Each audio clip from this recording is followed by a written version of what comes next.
আজ আমরা ঠিক করেছিলাম সবাই মিলে বিরিয়ানি করব, কারণ আজ আমাদের বাড়িতে সবাই ছিল আর সুরজকেও ইনভাইট করেছিলাম। তো যেমন ভাবা সেরকমই কাজ, সকাল থেকে শুরু করে দিয়েছিলাম বিরিয়ানি রান্নার জন্য তোড়জোড়। এর আগে বাইরের থেকে আমরা তো বিরিয়ানি কিনে অনেকবারই খেয়েছি, কিন্তু বাড়িতে একবারও ট্রাই করা হয়নি। তো আজ প্রথমবার ছিল আমরা বাড়িতে সবাই মিলে বিরিয়ানি রান্না করব, সেই জন্য প্রচুর পরিমাণে আমরা এক্সাইটেড ছিলাম।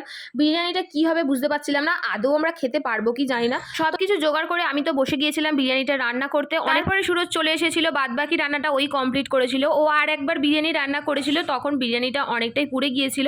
তো এবারে বিরিয়ানিটা দেখা যাক কেমন হয়। তো বিরিয়ানিটা যেই না দমে বসাবো অমনি গ্যাসটাই শেষ হয়ে গেল। তো কি করা যাবে, বাপি তাড়াতাড়ি করে আবার একটা গ্যাস নিয়ে চলে এলো। আমার তো এদিকে ভীষণই জোরে খিদে পেয়েছে, কারণ সকাল থেকে এসব তোড়জোড় করতে করতে আমার খিদে আরো বেড়ে গেছে, আর বিরিয়ানির গন্ধে তো খিদেটা আরো বেড়ে যাচ্ছে।